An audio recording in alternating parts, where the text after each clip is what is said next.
I had to come to a real understanding because I was so programmed by religion.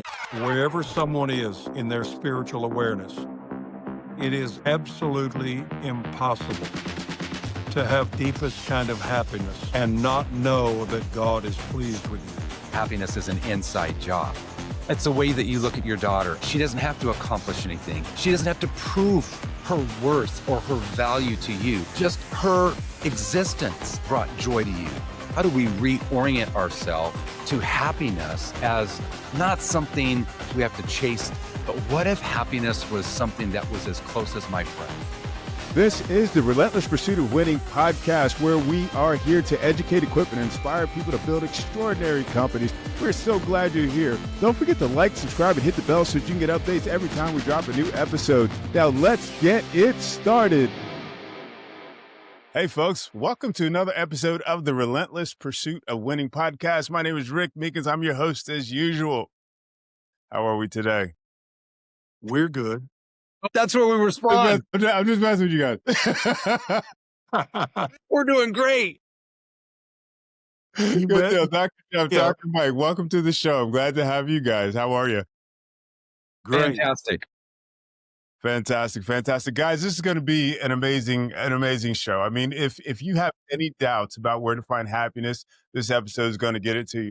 Do me a favor, though. If you haven't done it already, I would love it if you like, subscribe, hit the bell so you can get updates every time we drop a new episode. And without further ado, let's get it going. So, gentlemen, we are here to talk about happiness. We're talking about joy, and we're already talking about the new year and how we are going to get it started. So, Dr. Jeff, you want to start us off and talk to us about happiness and joy and all that good stuff? Yeah, I think, happiness is one of those. It's an abstract word oftentimes. We may associate it with a smile, or we may associate it with, a party, but it's one of those things we're in constant quest of, right? It's in our DNA. It's in our constitution. It's life, liberty, and the pursuit of happiness. And I think we have this bent, or we have this inner drive to constantly pursue it. And for many people, it's like a mirage, right? It's out there dancing somewhere on the desert floor. You take 100 yards towards it and it moves 100 yards off. And many times that's because we try to grab for happiness as though it's something out there, a new car, a house, an achievement like a degree or an accolade, or getting somebody to approve of us in some way. And so if they'll just approve of me, then I'll finally be happy. And we all have this blank line, I think, that we try to fill in with. If only I had blank, then I would be happy. If only so-and-so approved of me, then I would. And so for us, many times, especially in the West, we see it as something to be chased, something that we have to pursue. And when I say in the West, I mean, this goes back to the Greek philosophers, Socrates and Plato. They were constantly challenging their students with pursuing happiness. In fact, that's where when we brought it into the Declaration of Independence, when we brought that into us in terms of our politic, it came from the Greek philosophers.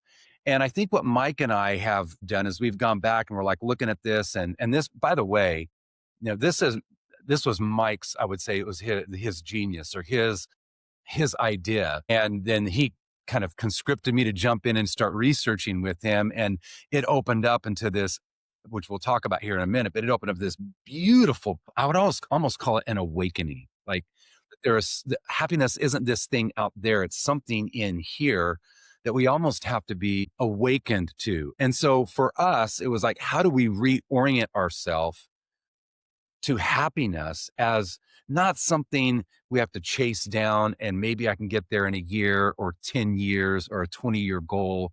But what if happiness was something that was as close as my breath, as close as this moment, that there was something happy in this moment right here at the beginning of 2026 that I just have to make room for. And I would love for Mike to jump in here and say, like, for us, where we went to begin unpacking that was a little hillside in first century Galilee And Mike having an experience in the, several years ago on that hillside that opened him up to happiness is more than just something out there. There's actually some really good news about how close it is if we'll just reorient our thinking around. Yeah, Mike, I'd love to hear what got you on that on this train. I mean, I know that we talk, I know we talk a little bit about, being in the present and, that being a part of that. That is not an idea, I don't think that, we arrive at intuitively. We live our lives, we live our lives in a way it's just like, hey, we got to go have fun, et cetera, et cetera. We have to. So what got you on this train? How did you get here? Thank you, Rick. Good question. And by the way, thanks for having Jeff and I on. Enjoy conversation with you. What got me going with this, and by the way, one of the things, and I like the name of your podcast, by the way, because winning is a relentless pursuit because the projects and the assignments change. So you may have won as the high school quarterback, but you're not winning now in your marriage or your business or whatever. So it is a pursuit. There's no such thing as winning one time and you're done. Happiness, however, has become a pursuit that seems to be flighty, as Jeff said, almost a mirage, instead of a condition that we can actually reach that really can be practiced until it's unshakable. So, what I did is, as a theology guy and pastoral background, I was in Israel and I had about 100 friends there on a pilgrimage with me. And we went up north to Galilee, which is a part of Israel I really love. It's the country and on the lake, and where Jesus spent most of his best teaching time. Jerusalem was a place of great conflict, not just for him, but politically and religiously in every way. Jerusalem was always a point of contest. But Galilee was peaceful and quiet and agrarian, and he did his first great teaching has come to be known as the Mount of Beatitudes teaching. And the Beatitudes are kind of principles for life. There are 8 of them, and all of them are very different. So I taught on them that day, sitting there on the boulders, the rocks on the shores of Galilee with 100 people. It was springtime. The red poppies were blooming everywhere around us. And that particular day, I had taught on a specific part of that chapter in the New Testament about his teaching and added there was something going on with John the Baptist, who was a predecessor of Christ, and he's in prison. So he sends his disciples to say, ask Jesus if he really is the Messiah, or should we be looking for someone else?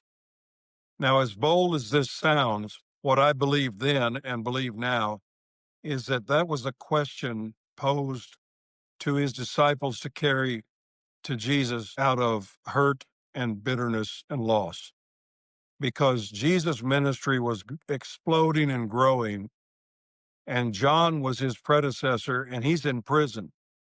So he is decreasing and on the wane, and Jesus' ministry is increasing and on the up, and he's hurt. So no one knew better than John who Christ was. First of all, they were blood kin through their family lineage.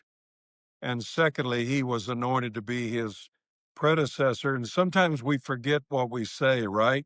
It was John who said with all boldness, it's him. Let me decrease that he may increase. But he forgot that day. And now he's languishing in prison, waiting on his death sentence to be carried out. And he says, ask him if he's really the guy or not, because this is not going well for me. And so Jesus, after having taught the crowd 8 principles of happiness, he throws out one to John's disciples and says, by the way, guys, tell him what you've seen. Tell him the people are being healed, they're happy, the lame see, the blind, as the lame walk, the blind see. And before they're out of earshot, is the way I picture this. He says, by the way, happy is he that's not offended in me. That's John's specific beatitude. And when I shared that day, that was really fresh for me, there was just a special brokenness that came over me, because I've been offended before. I've been hurt.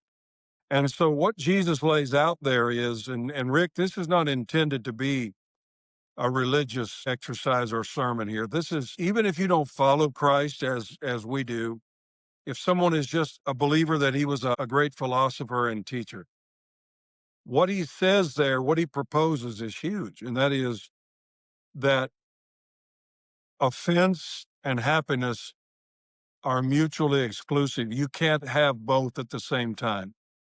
You can't be offended and happy.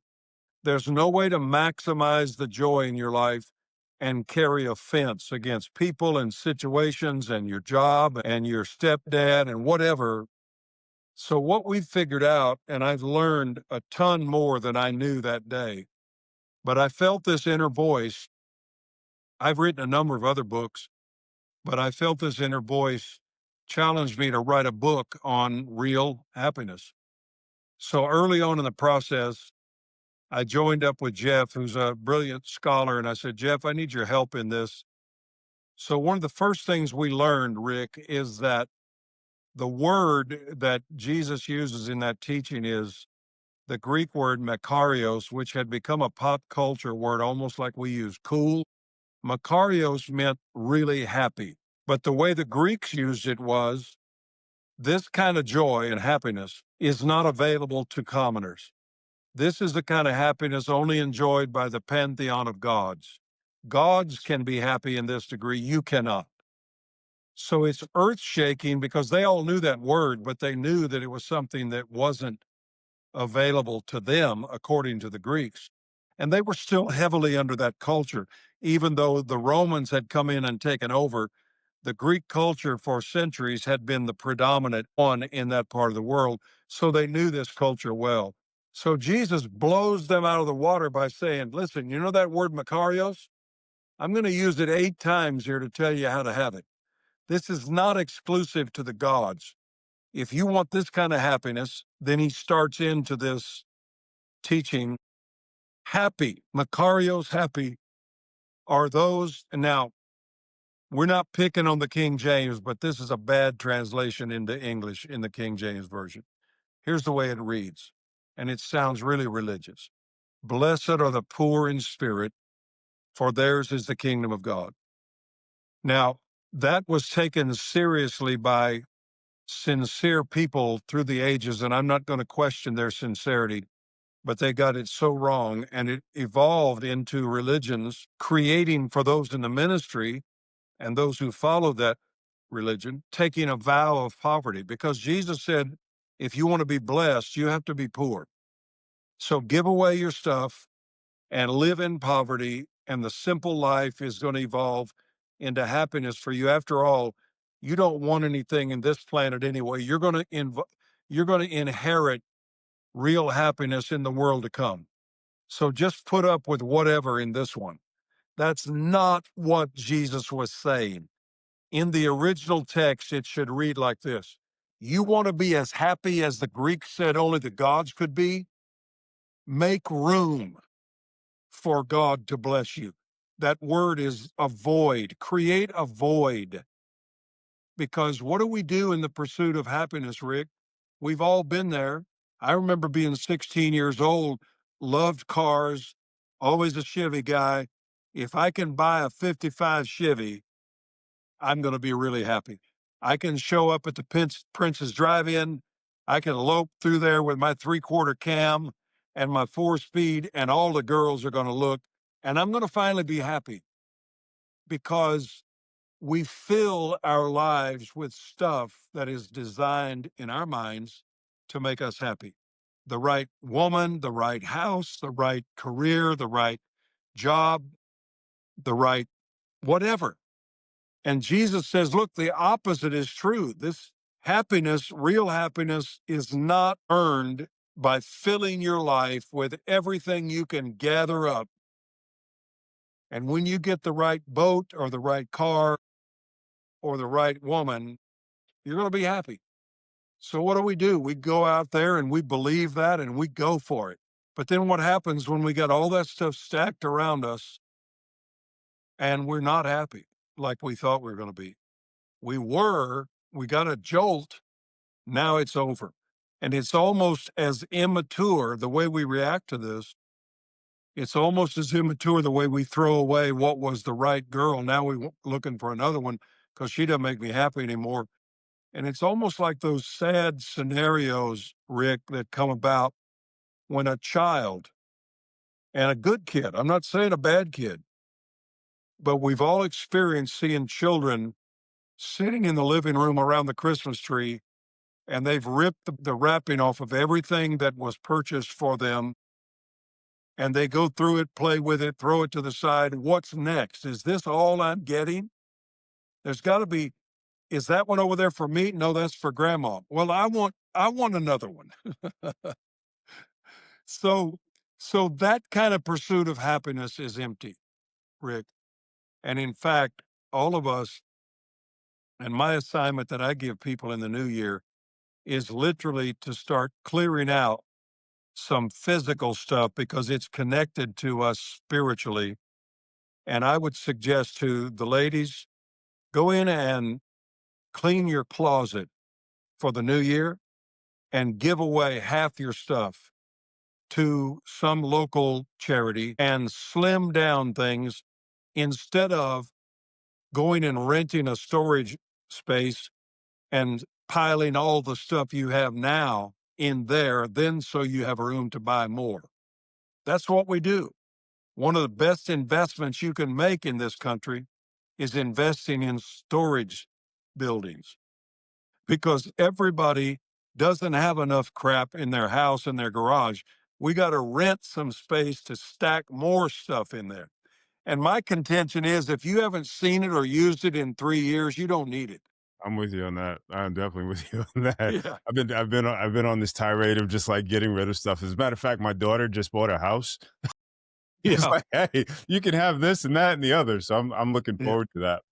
You know, it's interesting. I talk to a lot of entrepreneurs and folks, and I hear the same story over and over. As a matter of fact, my last show, um, the woman was talking about how she'd made the money, and it just didn't do it for her. It wasn't a source of satisfaction. It didn't make her happy. You know Yeah. what I'm saying? And it was. I think I gathered from what she was saying was like there were perhaps like it was an imbalance in her life or something like that, or it just didn't achieve it for her. But one of the things that runs through my mind, Dr. Mike, you talked about how the child and we, as adults, we find this thing that are supposed to make us happy. And it just occurs to me, is this like this pursuit of dopamine rush that energizes us and we're just in a constant pursuit of that? And if that's it, I mean, that sounds like an addiction versus what you're talking about. Can you speak to that, Dr. Jeff?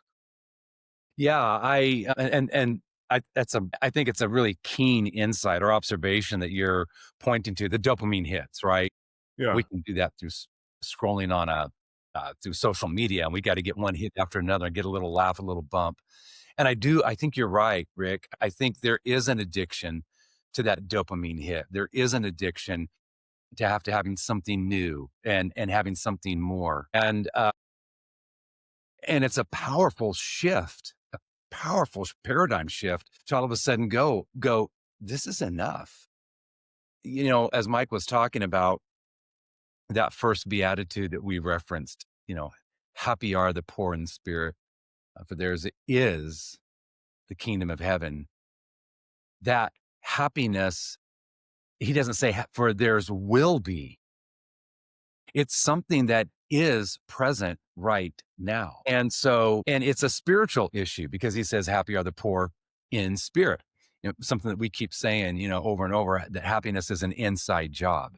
It's Yeah. something in here that shifts. It's the way that you look at your daughter and she doesn't have to accomplish anything, achieve anything.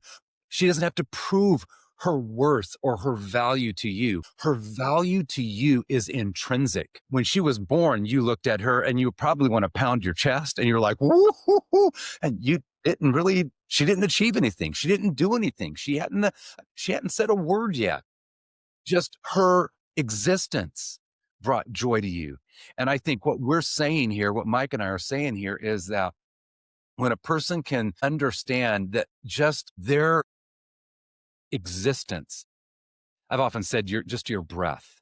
Your breath to God is something that's beautiful and valuable. And if you really believe that heaven looks down on you and smiles and rejoices and celebrates your existence, and that you get to enjoy life and do life, and you don't have to earn that or achieve that in any way, spiritually, materially, educationally.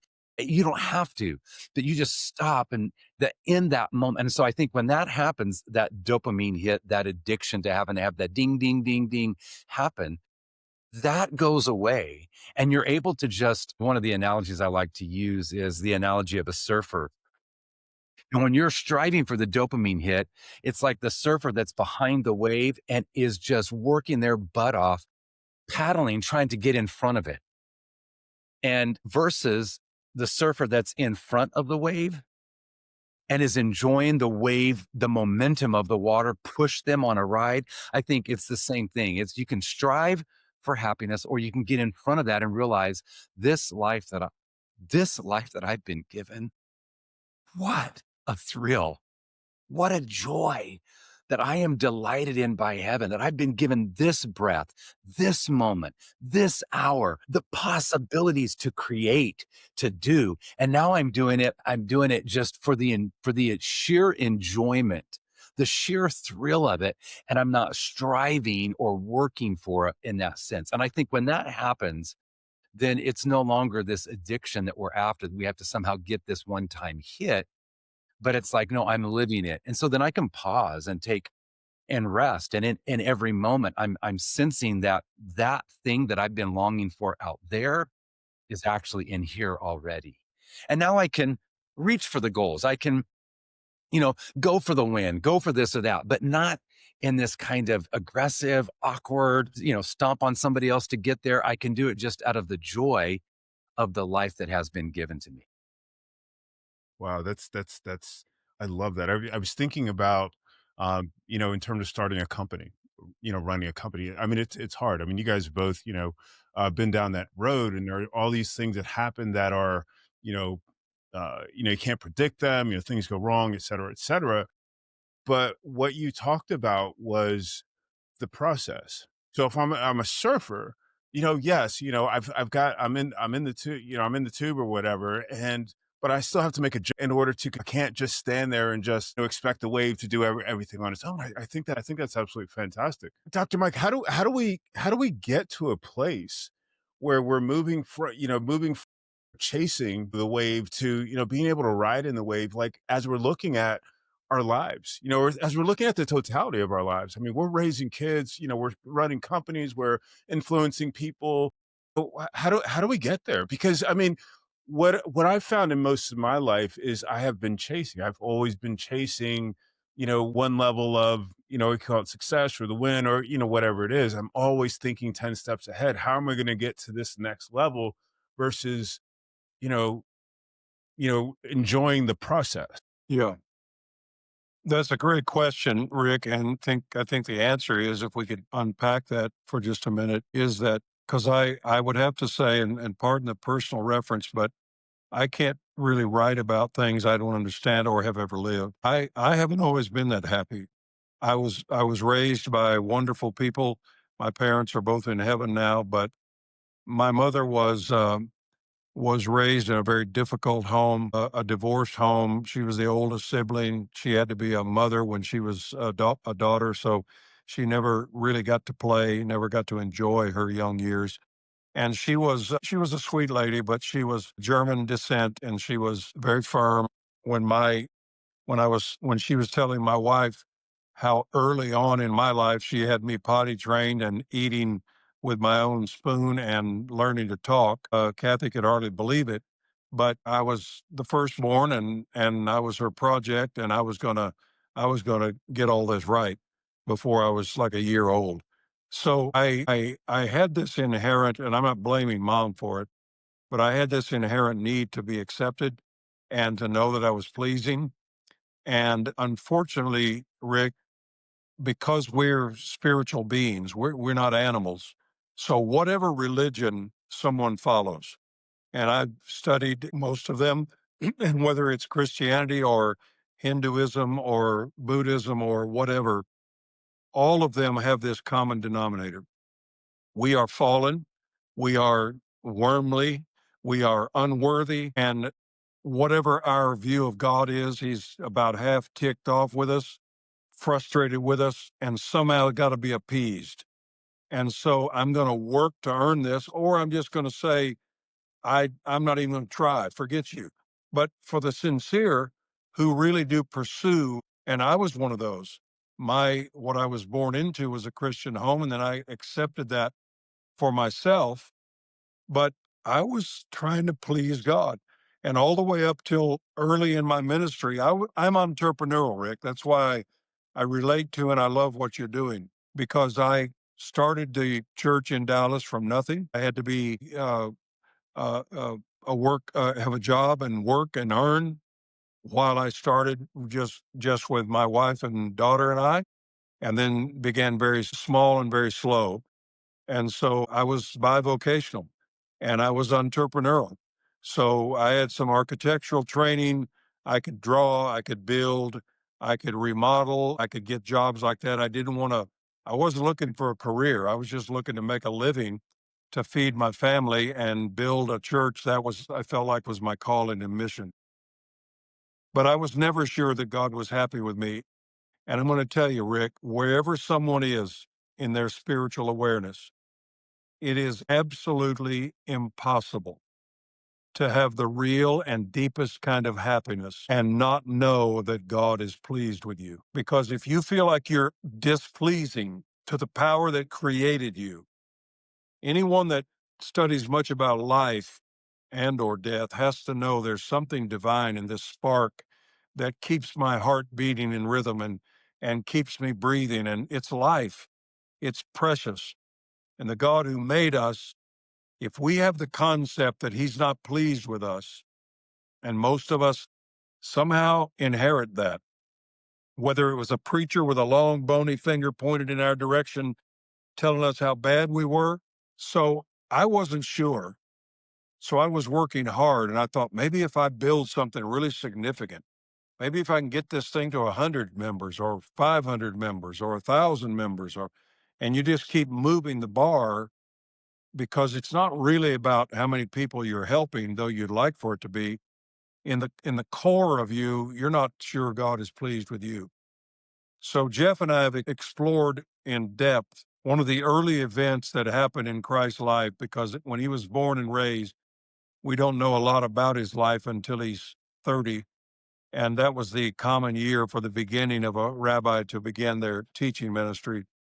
But he goes to the Jordan River. John the Baptist is his predecessor, as we said earlier. And he goes to be baptized. And something happens that has to happen to every one of us. The heavens open, and Father God spoke over him and said, and to the people, "This is my much loved son, and I am very pleased with him." Now, with respect to Jesus, he hadn't done anything noteworthy at that point that we know of. Nothing. He's the Son of God, hadn't done a miracle, hadn't fed the hungry with miraculous bread, hadn't opened a blind eye, hadn't preached a sermon.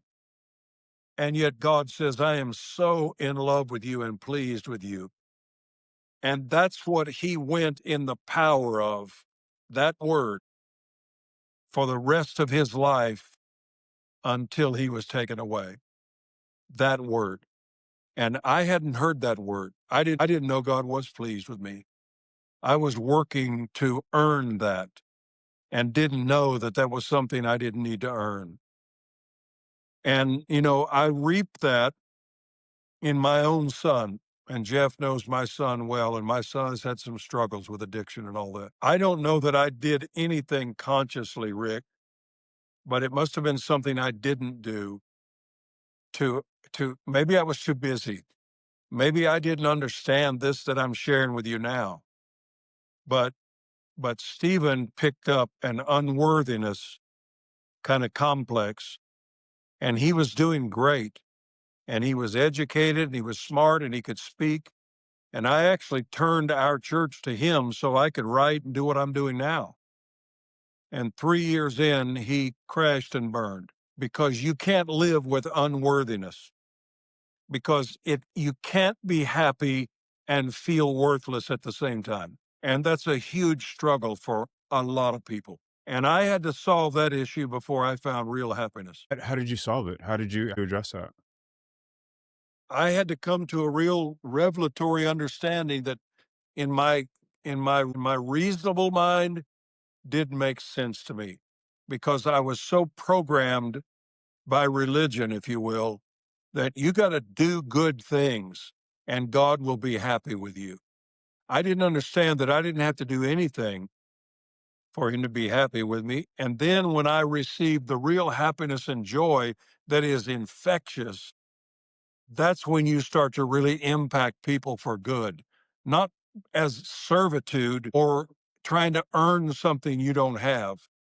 The miracle is in understanding you have what you're already seeking. So you're running right past it. And I told Kathy one time, I'd been to our doctor that's been my friend now for 40 years, Hmm. and he put me on an antidepressant. According to his, I was depressed. And I wasn't a pill taker. I'd always been healthy. My family didn't pop pills for every time you had a sniffle. I didn't like being on a pill to try to fix my brain because I was depressed. I was not happy. But I didn't stay on it very long because I didn't feel good. It fixes one thing and gives you another set of symptoms that you didn't have before. So the doctor's like, you can take this and it's going to help your dopamine, but you're going to have headaches and your leg's going to fall off. But other than that, it's not that serious. Side effects were awful. So I didn't stay very long on that.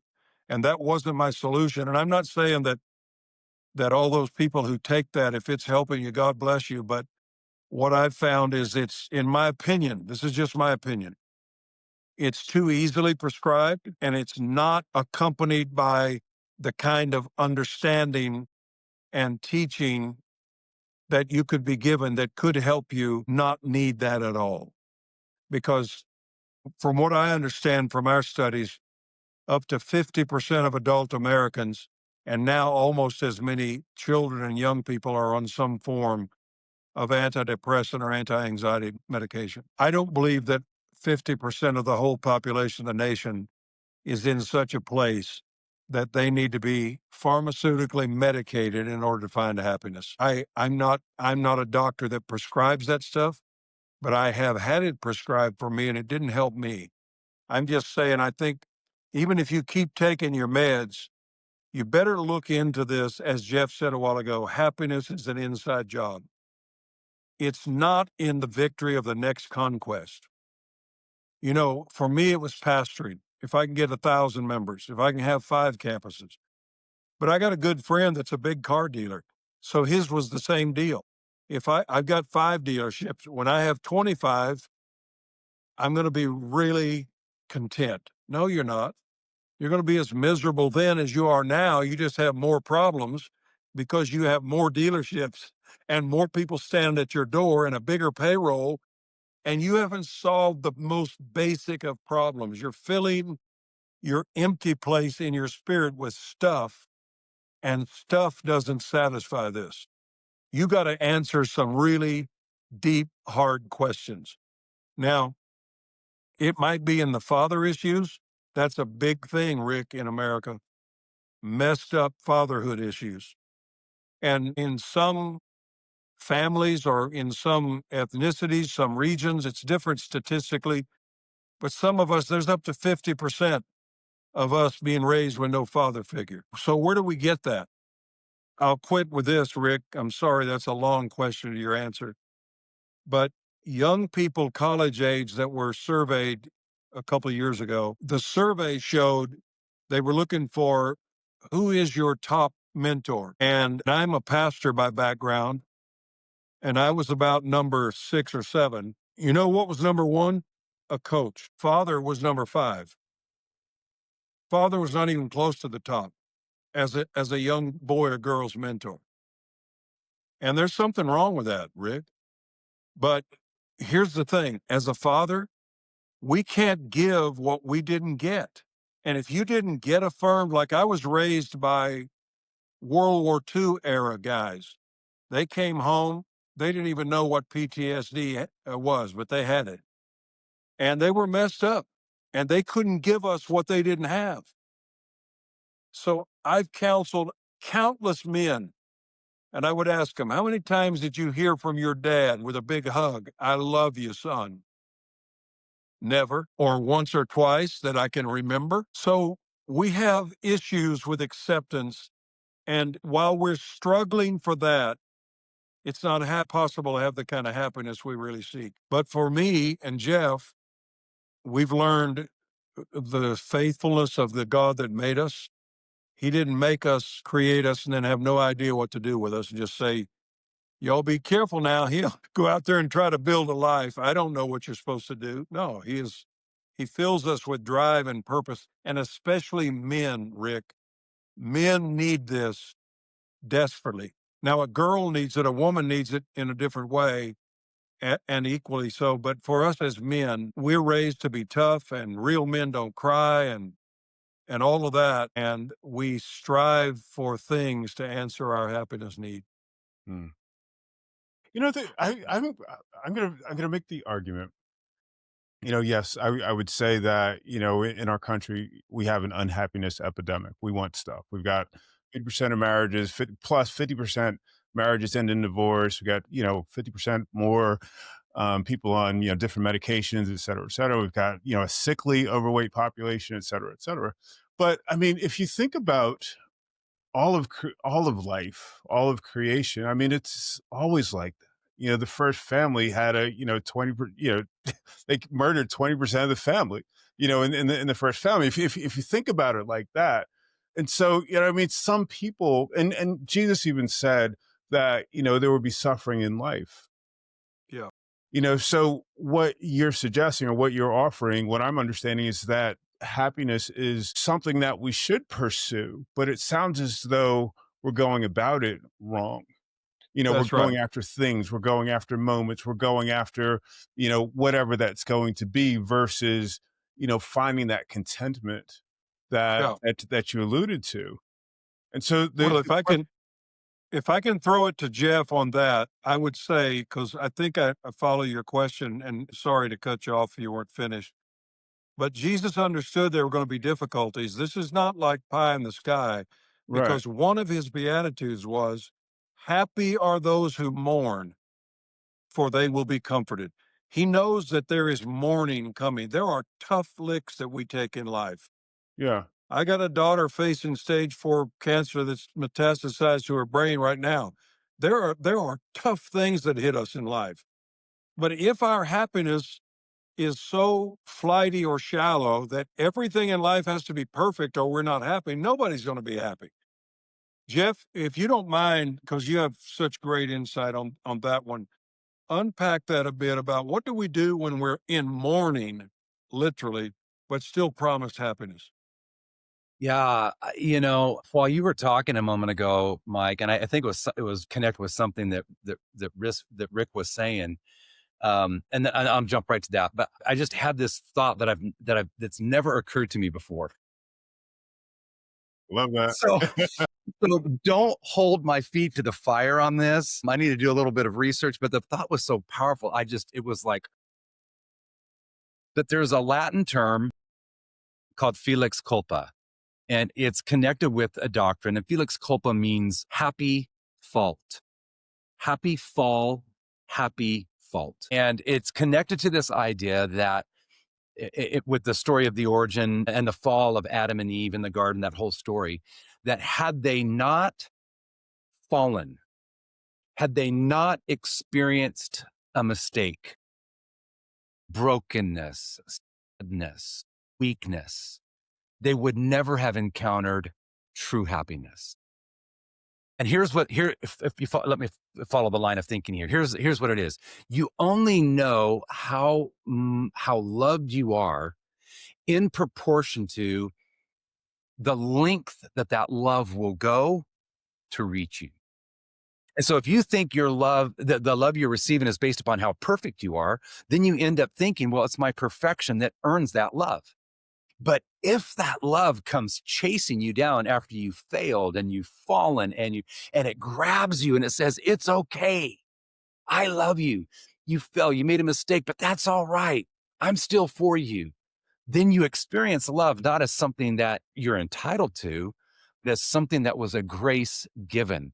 And so it's a happy fall that had you not fallen, you would never have. So now I need to dig this out a little bit more and just make sure I'm on solid ground because I threw that out there. But to Mike's point, when Jesus says, happy are those who mourn, for they shall be comforted. We've been fed the line. My daughter said this to me when we were researching this book. We were talking about this and she was in college at the time.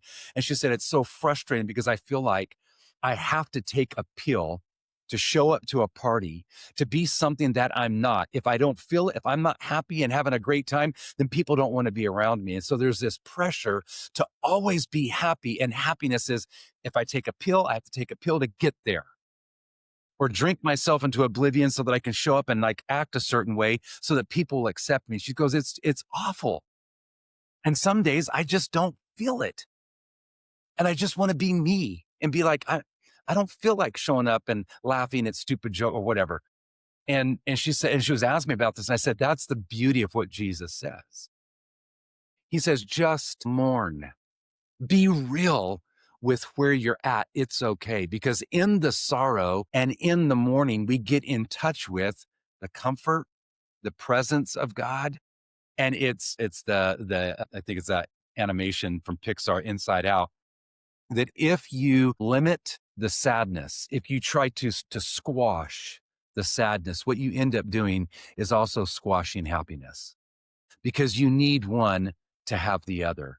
To limit any emotion is to limit all emotion. And when you free the sadness, just to be like, man, my, as Mike was talking about his daughter being in that place of cancer, he doesn't have to show up and be all happy and cheery, but to actually be present with her and what she's walking through. Be strong, but be present. And for him to have his own moments of, sadness, wanting her to get through this, opens up all of his emotions, his joy, all of them, for him to encounter and experience a presence that wants to come alongside of him, in that space. To your question of the process or the pursuit, I can't remember what philosopher said this, but said that happiness is not something that we pursue. It's something, I know, it was Viktor Frankl. Happiness is not something that we pursue, but it's something that ensues. And what he's saying is it's something in here that as we're working through the process, it begins to kind of chase us. And there's that beautiful Psalm 23, that beautiful Psalm that says, surely goodness and mercy will follow me all the days of my life, that it's chasing after me. That's a beautiful picture, right? That that I may not have it right here, but it's following in my life. It's coming in my wake, if you will. And so to the idea of the process, I think with the book Real Happy, the byline, the subtitle is Jesus' surprising path to genuine joy. What we talk about is that there is this path of happiness that begins with you just making room. The poor in spirit, they recognize there's a poverty in here in my own life, that I'm trying to stuff things in, and just open yourself up, like opening up the drapes and the sun comes flooding in. Just open yourself up for it. And then get real with your sadness. Happy are those who mourn, because in that you'll experience a divine comfort. Happy are those who are meek, for they will inherit the earth. Like not having to grab and take hold of things and seize it for yourself, but just having an open-handed posture that it's going to come to you. And this was like probably Mike's favorite beatitude was that one right there. But I think all of them, you're talking about processes, all of them lead to a process that ultimately at the end of your life, if you're persecuted, happy are those who are persecuted. Like, really? Persecution? And we talk in the book, we go through several stories of people that in the midst of their persecution, they experience this euphoria, like this, it's like miraculous. this euphoria that they experience in the moment of being tortured. Like there is this joy that defies our conventional wisdom and conventional thinking and in the way that we think that the world works, right? And so that we lay out that whole kind of pathway there as a person moves through that it's an inside job. It's all happening in here, but it's a way that we kind of posture our heart, open up our hands and walk through it and allow it to kind of unfold like a rose that just in its own, it unfolds and comes to bloom. Got it. Got it. Got it. I'm thinking, we've talked about, we've given some examples, of experiencing happiness and unhappiness and the ability, the opportunity that we have to choose happiness. But we're talking about a paradigm shift here Mhm. where we have to think differently. We have to look at the world differently. We have to look at our struggles, our weaknesses, our emptiness, et cetera, differently in order to be able to have I'm gonna use the word joy. My understanding of joy is, that contentness that's not dependent on, things happening external to us. And so how do we move out of our chasing, our striving to joy, where goodness and mercy are following us? I mean, this is a big deal because, as we said, this is epidemic, this is pandemic, perhaps. People all over the world for all time are struggling with joy, contentment, happiness. And so, how do we address that? How do we help the entire planet, all 9 billion of us, experience that joy? I'm going to just say this really quick. And then I know Mike is like the more pragmatic, like he jumps right to that. So I know he'll say something, but while you're asking that question, I just wanted to say that, to our audience that's listening right now, one thing you can do right here, right now is stop, take a deep breath in, and then just declare as you're breathing out, there is enough joy in this breath to sustain this moment. This breath is a gift from a benevolent God. Then maybe as you're exhaling, think about one moment where you were really happy. The sun setting, putting your kids to sleep at night one night and you look through the crack in the door and you were filled with love, you were filled with joy. You're like, you just wanted to run in there and wake them up and give them a big hug. You're like, no, then that will lead to, right? Maybe it's that moment. But stop and think about a moment where you encounter joy and let that moment just for a moment, let it live there. And now respond to that moment with gratitude to God. Thank you. How much have I already received? And Rick, if I was to die today, God forbid, but if I was, car accident or whatever, my life has been so rich, so blessed. I don't deserve one of the moments that I've had with my son or my daughter. I'm so grateful for her smile, so grateful for just these little moments along the way, that have happened. My friendship with Mike, I don't deserve any of that. There's nothing that I've done to deserve that. It's just been grace upon grace. And I can be so busy chasing something else that's out there and not realize that right next to me is one of the closest people I've ever known in my life. A gift that I don't deserve. And I just stop and go, wow, I've got it right here, right now, in this breath, in a friendship, in a relationship with a child. That, Rick, that's the stuff of life. That's it. And in that, I sense a benevolent God loving me, doting upon me. I'm good. Yeah, I want to write another book. Yeah, I want to, but it's more I get to, right? Get to do that.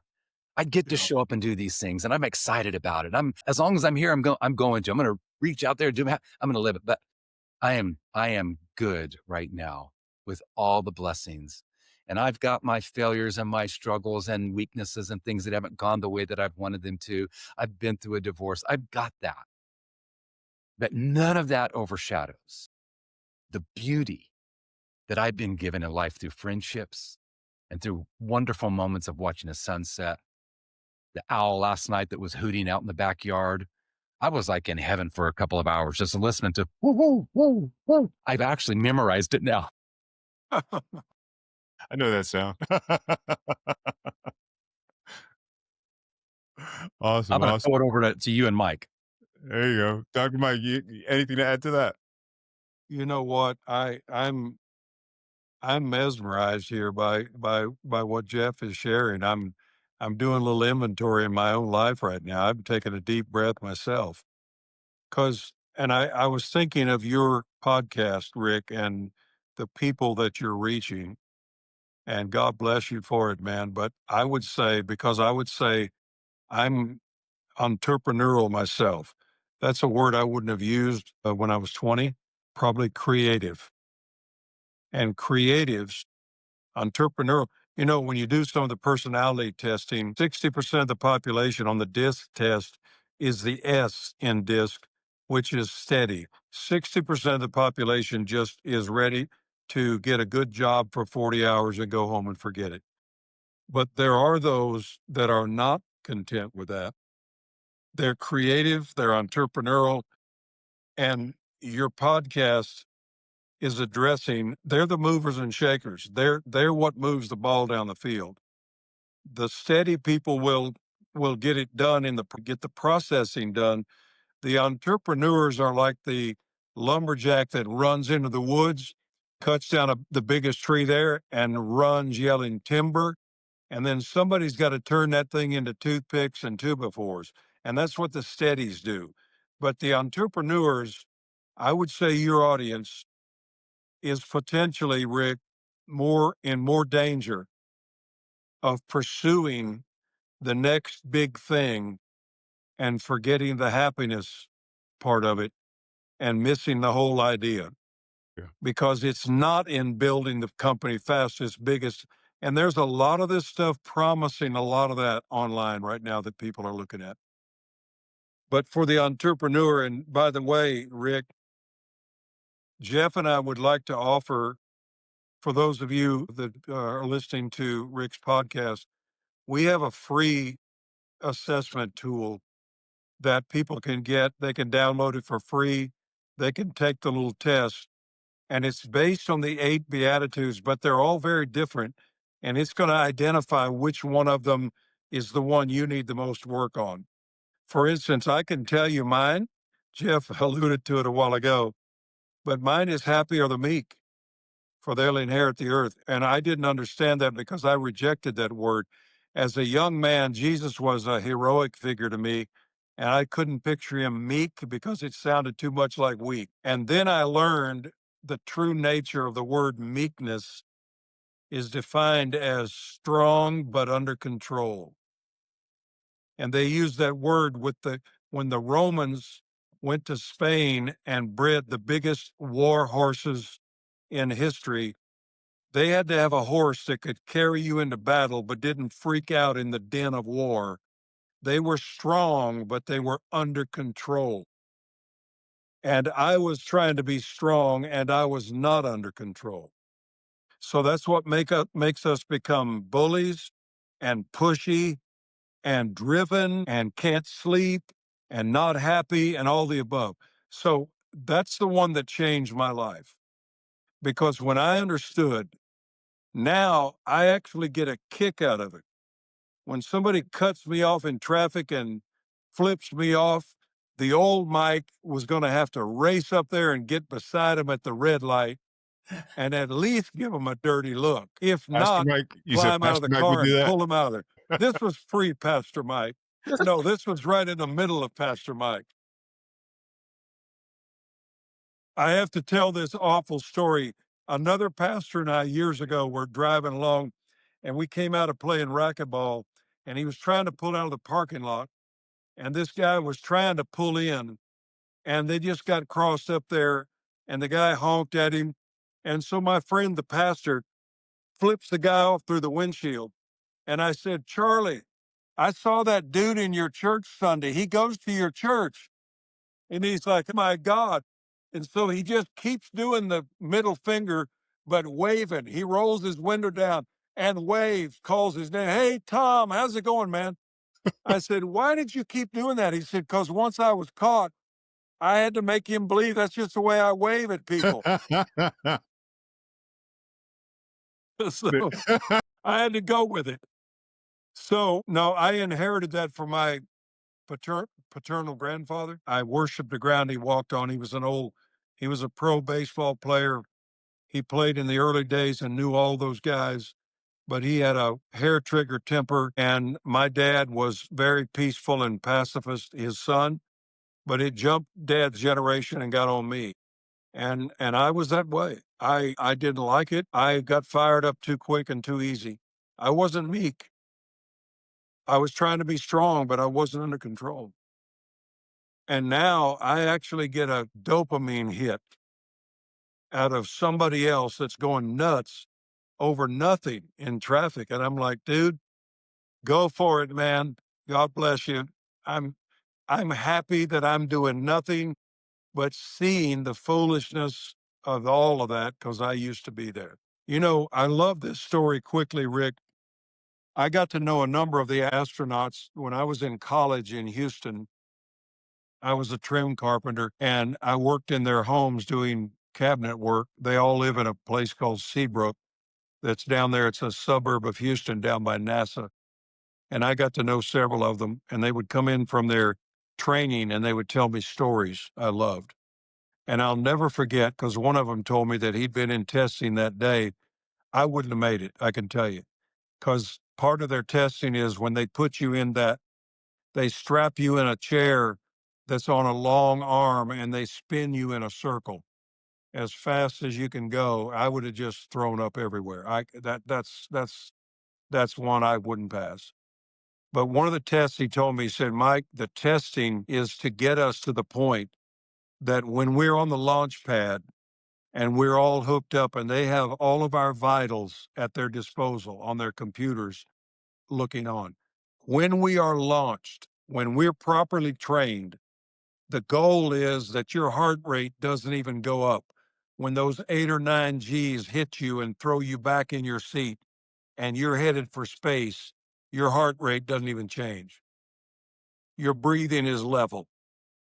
The teaching is you can't be going crazy and be an astronaut in charge of gauges and switches and everything in front of you. You got stuff to do. And man, I took that as a lesson that I was not under control enough to manage my emotions and my spirit.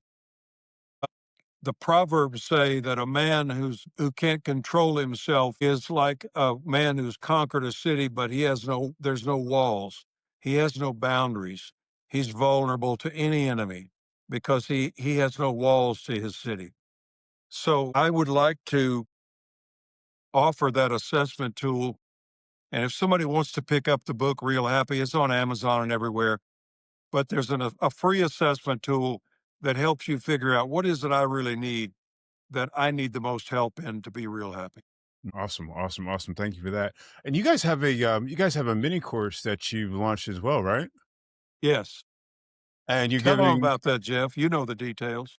Yeah, with the mini course, if anybody wants to take the mini course that we have, which walks through, we have an expanded course, but the mini course walks through that first happy attitude of making room, how to make room in your life. So it's practical, but it also kind of introduces the idea of happiness and making room for it in your life.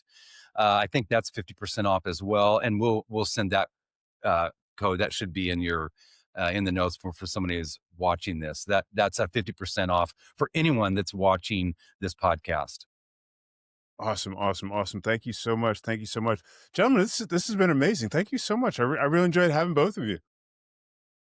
Thank you, Rick. And we just encourage you, bless you for what you do. Man, you got $1 million smile. You're a handsome dude. You got it all going for you. What could you lack? Thank you so Yeah, much. thank you so much for having us on the podcast. Love your presence, your spirit, your energy, and the podcast as well. And so, for all of those that are listening and growing as entrepreneurs, I would say the person that I hear talking about winning the most in my life is Mike Hayes. Now I've got someone else that talks about winning as well, and that's you. Well, Rick, anything you let us know anything we can do for you anytime. I will do that. I thank you so much. I thank you so much. And audience, thank you so much for watching or listening to another episode of the Relentless Pursuit of Winning podcast. We'll catch you next time.